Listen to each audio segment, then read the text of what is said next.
जोहार, जय मूल निवासी। मैं आकर्ष और आप देख रहे हैं एमएन टीवी।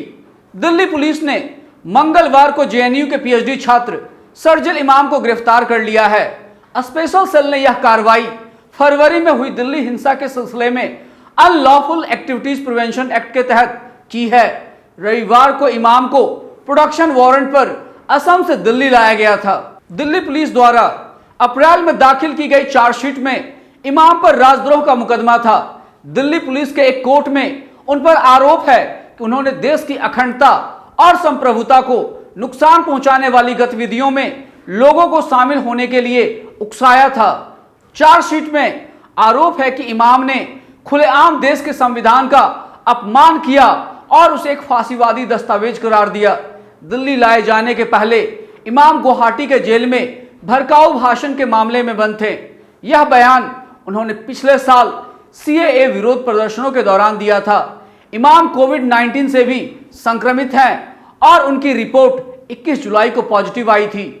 इससे पहले 31 वर्षीय इमाम को इसी साल 28 जनवरी को जहानाबाद से गिरफ्तार किया गया था। यूपी के एएमयू में एक बयान को लेकर उन पर आईपीसी की धारा 124A देशद्रोह, 153A धर्म, नस्ल, जन्म स्थान के आधार पर विभिन्न समूहों के बीच वैमनस्य की भावना को बढ़ावा देना और 505 सार्वजनिक उपद्रव के लिए जिम्मेदार बयान के तहत मामला दर्ज है। आरोप है कि इमाम ने भारत से असम और देश के उत्तर पूर्वी हिस्सों को काटने की बात कही थी। दिल्ली के अलावा शरजील के खिलाफ यूपी, मणिपुर, असम और अरुणाचल प्रदेश में राजद्रोह के मुकदमे दर्ज हो चुके हैं। यही नहीं, वह जामिया मिलिया इस्लामिया में 13 और 15 दिसंबर को हुई हिंसा से जुड़े मामले में भी पूर्व में गिरफ्तार किए जा चुके हैं, जिसमें उन पर 13 दिसंबर को दिए एक भाषण के जरिए लोगों और हिंसा को भड़काने का आरोप है। गौरतलब है, शरजील इमाम पर लोगों को उकसाने और भड़काने के आरोप में राजद्रोह का मुकदमा दर्ज किया गया है। वहीं बीजेपी सांसद अनुराग ठाकुर द्वारा भरी सभा में गोली मारो सालों को का नारा लगवाया गया, लेकिन उन पर किसी प्रकार की कोई कार्रवाई नहीं की गई।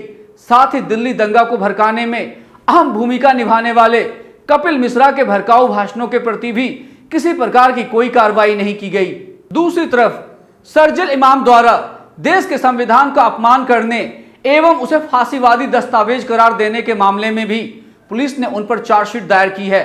तो वहीं दिल्ली के जंतर मंतर पर 9 अगस्त 2018 को आजाद सेना के प्रमुख दीपक गौर और आरक्षण विरोधी पार्टी के संस्थापक अभिषेक शुक्ला के द्वारा संविधान की प्रतियां जलाई गई, लेकिन इस पर पुलिस ने कोई कार्रवाई नहीं की।